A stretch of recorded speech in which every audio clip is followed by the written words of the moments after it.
Hey guys, hi, good evening or morning whenever you're watching this. So we were talking about the questions from NSEB Biology slash IOQB.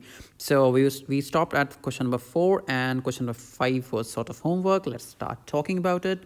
You have to find the incorrect statement. Okay, let's examine these statements one by one. Steroid hormones are lipid soluble and pass across the membrane very easily. So right here, what you see is the bilayer format or structure of the plasma membrane. So you know this individual right here is a phospholipid membrane. This is a phospholipid bilayer. The reason that we call it a bilayer is because there's layer number 1, layer number 2, little space between them.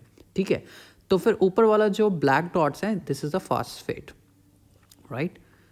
Which is obviously carrying some charge, and that is why it is the philic layer. It loves water, it can interact with water. Whereas the red portion that you are seeing is hydrophilic. It does not like water. Water इसको बिल्कुल भी पसंद नहीं है, right? And obviously if you remember हमारे lectures, तो इसके बीच में अपने proteins होते हैं. The proteins could sometimes span the entire membrane, यानी एक तरफ से दूसरे तरफ जा सकते हैं. हो सकता है बाहर से जुटे होंगे, हो सकता है अंदर से जुटे होंगे, कैसे भी हो सकते हैं प्रोटीन्स, राइट? अब बात की जा रही है सेल सिग्नलिंग की. ओके गाइज, आगे बढ़ने से पहले I have a quick question actually. So some of you might prefer shorter videos, like एक वीडियो में एक कॉन्सेप्ट वन क्वेश्चन, जिससे क्या होता है title would be modified in a way ताकि आपको पता चल जाए कि किस वीडियो में क्या कॉन्सेप्ट है, राइट? और some of you might want कि एक वीडियो में 5-6 क्वेश्चन सॉल्व हो. So whichever format you want मुझे कमेंट्स में बता देना, so that we can do it accordingly. ठीक है, let's carry on. Now there are two essential classes of hormones, right? So one class is the one that is lipid soluble. अगर हम generally एकदम classify करें तो lipid soluble, यहाँ पे आपके आ जाते हैं steroid hormones. They can easily pass through the plasma membrane, क्योंकि steroids यानी कार्बन रिंग्स, अगर आपको याद है 4 कार्बन रिंग्स होते हैं कोलेस्ट्रॉल के, उस जैसे टेस्टोस्टेरॉन एस्ट्रोजन जैसे. और some hormones which will not penetrate the cell ever. For example आपके बहुत सारे neurotransmitters, they do not enter the cell, right? They have to pass the message to the plasma membrane of the cell itself. उनको अगर message pass करना है cell के अंदर तो उन्हें प्लाज्मा मेम्ब्रेन से बात करनी पड़ेगी. And for the sole reason that they are hydrophilic, right? आसान भाषा में बोलें तो दे आर वाटर सोल्यूबल, और वाटर सोल्यूबल होने की वजह से ये जो लिपिड वाला पार्ट है, जो लिपिड बल्क पार्ट है, वो उसको आराम से जाने नहीं देगा, right? So you can have lipid soluble और lipid insoluble signalling molecules. Now ये सिग्नलिंग मॉलिक्यूल्स क्या हो सकते हैं? वैसे तो अभी तक आपको फेयर आइडिया हो चुका होगा, but they could be hormones, right? Small molecules that are carrying a message, right? इसका एग्जाम्पल अगर आप लेना चाहो तो you can write adrenaline. Adrenaline ऐसे जाता है. इसका एग्जाम्पल आप लेना चाहो तो you can talk about aldosterone or testosterone and other stuff, right? Now there are two different ways in which these will act. Now how will they act? तो these guys will interact with receptors on the plasma membrane itself. कौन सा type? The extracellular receptor. Cell के बाहर receptor होगा. इस receptor से आपका signalling molecule, let's start calling it a ligand. Ligand इसलिए कह रहे हैं क्योंकि वो वहाँ स्ट्रक्चरली स्पेसिफिसिटी के साथ, स्ट्रक्चरल स्पेसिफिसिटी का मतलब क्या है? हर लाइगैंड हर रिसेप्टर को एक्टिवेट नहीं करेगा. ओनली अ स्पेसिफिक लाइगैंड एक स्पेसिफिक रिसेप्टर को एक्टिवेट कर सकता है. यानी जितने अलग अलग टाइप के सिग्नलिंग मॉलिक्यूल्स आपकी बॉडी में हैं, उनके हिसाब से अलग अलग रिसेप्टर्स आपकी बॉडी में होने चाहिए. In fact different cells, right? आपकी बॉडी के different cells will have different array of receptors. अब इसका फ़ायदा क्या है? The फायदा is that your specific cells or organs will respond to specific signals. आपकी पूरी बॉडी की सेल्स टेस्टोस्टेरॉन प्रोड्यूस नहीं करेंगे, है ना. आपको याद होगा लेडिग सेल्स जो आपके टेस्टिस में होते हैं वो टेस्टोस्टेरॉन प्रोड्यूस करेंगे जब आपका पिट्यूटरी एफएसएच देगा. So we want differentiation, specialised function. उसके लिए हमें ऐसा करने का ज़रूरत पड़ता है, right. Now there are different ways जिससे रिसेप्टर काम करेगा. I will tell you about कि होता क्या है. सो लेट्स से ये रिसेप्टर ने लाइगैंड को रीड किया. After this happens it will produce something, or it will catalyze, or it will involve a reaction which will produce a secondary messenger.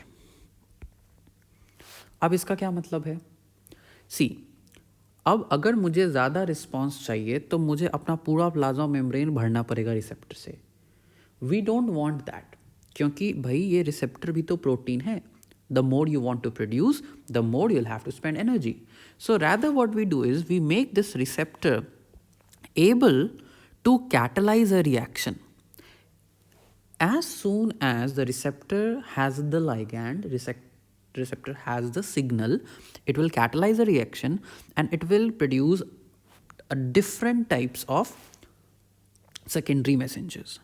जो 2 secondary messengers के बारे में आपको पता होना चाहिए, दैट इज CAMP. घबराना मत नाम सुन के. It is cyclic. AMP you already know, adenosine monophosphate. अगर आप इस चीज़ को लेके घबरा रहे हैं, मैं आपको याद दिला दूं, एडिनोसिन ट्राइफॉस्फेट. एडिनोसिन क्या था? आपका adenine base plus sugar, right, plus phosphate. अब कितना फॉस्फेट है उसके हिसाब से AMP और ATP. ठीक है. सो AMP एक सेकेंडरी मैसेंजर है. एक सेकेंडरी मैसेंजर होता है कैल्शियम आयन. कैल्शियम आयन जो है 2 जगह ज़्यादा होता है. एक तो आपका एक्स्ट्रा सेल्यूलर इन्वायरमेंट या एक्स्ट्रा सेल्यूलर मैट्रिक्स में, और एक जगह जो वो ज़्यादा यहाँ होता है दैट इज़ आपका ER, right. It will also be found a lot in ER, जिसके वजह से cytosol is deficient in calcium and hence अगर किसी तरह से हमने अंदर का कैल्शियम लेवल चेंज कर दिया, it is sufficient, it will be sufficient to carry a message. ठीक है. तो ऐसे कई सारे सेकेंडरी मैसेंजर्स होते हैं. Now these secondary messengers will ultimately do what? They'll ultimately switch on genes और switch off genes. किसी जीन को switch off या switch on करेंगे. अब आपका क्वेश्चन होगा कैसे switch on करेंगे? आपको याद होगा कि जब हमने मॉलिक्यूलर बायो पढ़ा था तो हमने बोला था that if this is the piece of DNA को पढ़ के हम RNA बनाएंगे और RNA को पढ़ के आप अपना पॉलीपेप्टाइड, बोले तो थोड़ा सा प्रोटीन कह सकते हैं, प्रोटीन बनाएंगे. सेंट्रल डॉगमा तो यही था ना. अब आपको याद होगा कि जब हमने इसमें डिटेल में पढ़ा था तो दिस प्रोसेस, इसी को आप ट्रांसक्रिप्शन कहते हो, और ट्रांसक्रिप्शन करने के लिए RNA पॉलीमरेज एंजाइम चाहिए होता है, क्योंकि आपको बहुत सारे राइबोन्यूक्लियोटाइड्स को ऐड करना है, यानी पॉलीमर बनाना है. तो इसलिए RNA पॉलीमरेज. और RNA पॉलीमरेज जो है प्रमोटर क्या होता था? एक सीक्वेंस होता था जीन के जस्ट पहले जहाँ पे बाइंड करता था, और यहीं पे बाइंड करके आगे बढ़ सकता था. अब प्रमोटर से RNA पॉलीमरेज कैसे बाइंड करेगा, कितनी अच्छे तरीके से बाइंड करेगा, वो डिसाइड हो सकता है using the array of secondary messengers. ठीक है. सो लाइगैंड ने रिसेप्टर को बाइंड किया, this is the first step. Secondary messengers के बनाने कैटलाइज किया, this is the second step. Secondary messengers के आने की वजह से इफेक्ट दिखा. इफेक्ट कैसे दिख सकता है? It could be by switching on or switching off of few genes or a simple cellular effect. Cellular physiology हम कह लें, यानी कि कुछ रिएक्शन इंक्रीज या डिक्रीज हुआ, right. So this is how it happens.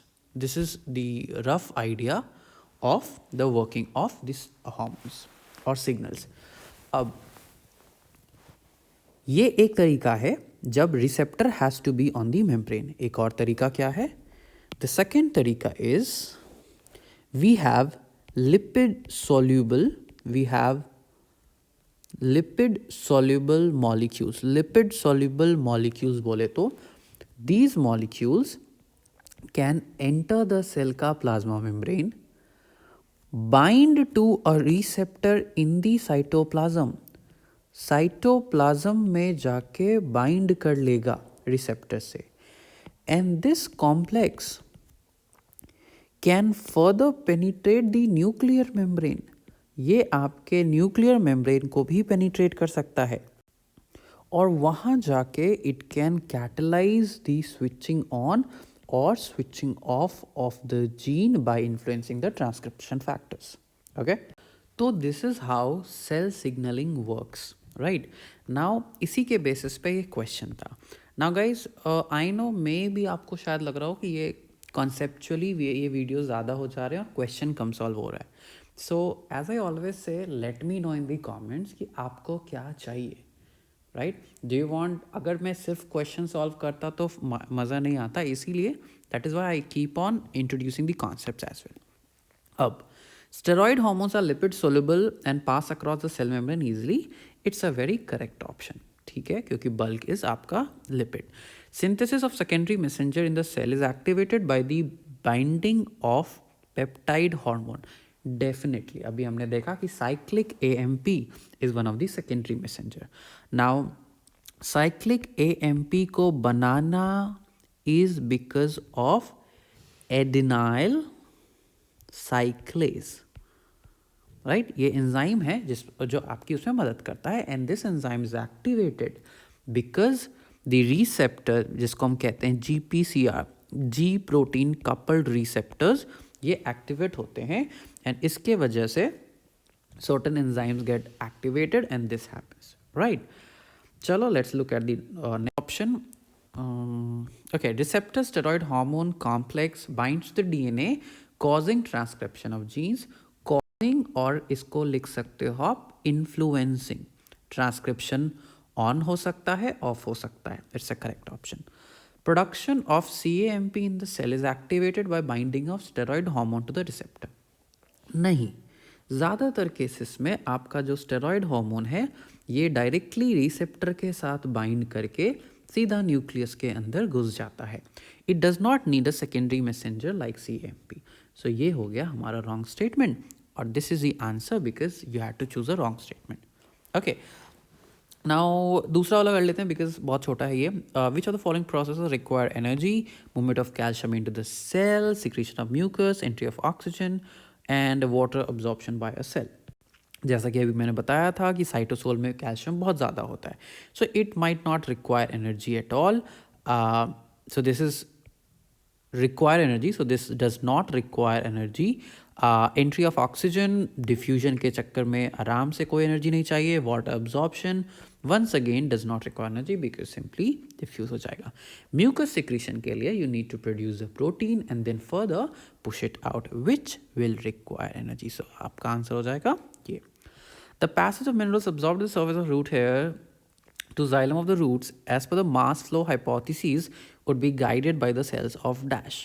Now ये क्वेश्चन थोड़ा सा टेढ़ा लिखा गया है, and that is why you people get confuse. And कई बार आई फील दैट IOQB का language is what makes it a little bit difficult to understand and hence answer. इसमें देखो बोला गया है कि guided by the cells of. अब यहाँ पे what you need to remember was that सबसे पहले what do you have, you have the epidermis. Epidermis का ये रहा सेल मॉडिफाई हो गया था, and then you have the cortex. Cortex का जो सबसे अंदर वाला लेयर था, दैट अंदर वाला layer was called the endodermis. And if you remember, endodermis तक पानी के पास दो रास्ते थे। कौन कौन से दो रास्ते? So let me try to draw. So if I hope you can understand what I'm trying to draw. The black circles are the cells, right? ये हो गया आपका plasma membrane and the blue circles are the cell wall. तो cell के पास या पानी के पास दो रास्ते हैं. एक होता है सिम्प्लास्ट. सिम्प्लास्ट मतलब क्रॉस थ्रू द सेल, यानी कि प्लाज्मा मेम्ब्रेन को क्रॉस करना पड़ेगा, जो आपका सेलेक्टिवली परमिएबल होता है, सबको जाने नहीं देगा, राइट? एंड अगर, और that means more friction, right? इसका मतलब है ज़्यादा फ्रिक्शन होगा, the speed would be slow. But सोचो इसका क्या फ़ायदा, हम सिक्योरिटी क्यों लगाते हैं गेट्स पे? भले ही सिक्योरिटी लगाने से the speed with which people are coming into your home would be less, right? But this guarantees की अनवांटेड चीज़ें नहीं आए, right? So that is why passing through this route, जिसको आप कहते हो द सिम्प्लास्ट का route, is slow but it is safe. So ये रूट आपका स्लो होता है but it is very very safe. Whereas if you go for the route that can directly, pass in between the cell walls, this is called the apoplast का रास्ता, apoplastic pathway. And because आपका cell wall is freely permeable, free permeability के वजह से it offers less friction and voila, your problem is solve, it's faster. But plants हमेशा apoplast allow नहीं करेंगे. तो right up to the endodermis सब allowed है, सिम्प्लास्ट, एपोप्लास्ट. बट एंडोडर्मिस के लेवल पे इफ यू रिमेंबर, जो रेडियल और टेंजेंशियल ट्रांसवर्स वॉल्स होते हैं, उधर आपका कैस्पेरियन स्ट्रिप्स बिछा होता है, hydrophobic substances. Okay, now these Casparian strips जो हैं वो आपका पानी को जाने नहीं देंगे. दैट मीन्स जहाँ से जो भी आया, लाइक एयरपोर्ट पे अगर आप कभी गए हो या कभी लेट्स से कहीं भी इवेंट्स पे अगर आ जाओगे, जहाँ से जो भी आया, once they enter the gate, फिर तो वहाँ सिक्योरिटी चेक होता ही है. उसी तरह एब्जॉर्प्शन वगैरह में आराम से एपोप्लास्टिक रास्ता आ गया, but at the level of endodermis Casparian strips will force the water to take the symplastic route and go through the security check. तो the mass flow is guided by the endodermis. ठीक है? An easy way to ensure elimination of toxin from the body is to add a dash aromatic amine hydroxyl hydrocarbon. अब देखो ये तो fight है ही नहीं, है ना? हाइड्रोकार्बन एरोमेटिक साफ लग रहा है. एलिमिनेशन का सबसे अच्छा है to make it water soluble. Water soluble कैसे बनाओगे? अगर आपने एरोमेटिक मतलब जनरली ऐसा close ring compounds which have an aroma. Hydrocarbon में बहुत सारा कार्बन होगा. Amine group could be may not work perfectly to make it alkaline. The best is adding hydroxyl groups. Now OH is slightly polar, oxygen is more electronegative, तो इसके तरफ delta negative, इसके तरफ delta positive. That means hydrogen bonding create हो सकती है और इसकी वजह से सॉल्युबिलिटी बढ़ जाती है. तो the correct answer would be D.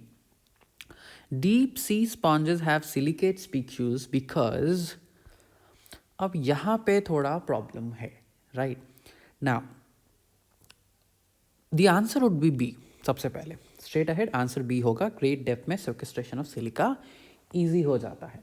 इसके कुछ कॉम्प्लिकेटेड ओशन डायनेमिक रीजंस हैं, but one of the reason that you need to understand is कि ऊपर में CO2 बहुत आराम से मिल जाता है to an extent. The reason is atmosphere में CO2 है और ये आराम से डिजॉल्व हो जाएगा, राइट? बट नीचे there is a lot of influx of silica that comes from the land, और हैवी होने की वजह से वो नीचे है. It reacts with this H2CO3 and gives rise to calcium silicate and other stuff. So greater depth में इसका sequestration बहुत आसान होता है, there's not difficult but थोड़ा सा complicated logic, but इसका आंसर आप यहाँ पर रहने दो. Which of the following cytoskeleton elements have maximum diversity of component proteins? Microtubules, microfilament, intermediate filaments. Now, microtubules आपका tubulin protein का बना है. So it's actually a heterodimer, एक alpha tubulin और एक beta tubulin ऐसे ऐसे अरेंज रहते हैं. So this is alpha beta, alpha beta, alpha beta and so on, and they form a helix, something like that. Okay, microfilaments की बात करें, so those are composed of actin. But if you talk about the intermediate filaments, इसमें बहुत सारी variety मिलती है. You have around 70 different proteins which can form intermediate filaments. Some of the examples are keratin, lamin, desmin, वगैरह वगैरह वगैरह. You don't need to mug that up. So बहुत correct answer इसका intermediate filaments होता है. So I guess this is where we are stopping. But guys, please ensure कि you need to let me know in the comments that would you like to have 1-1-2-2 question वाला videos जहाँ पे एक कोई concept discuss हो रहा है with one question, or do you want so there are two options. You have in one video you are talking about one concept and one question, or what you can also have is one video you're talking about, let's say, 7 to 10 questions and hence 7 to 10 concepts.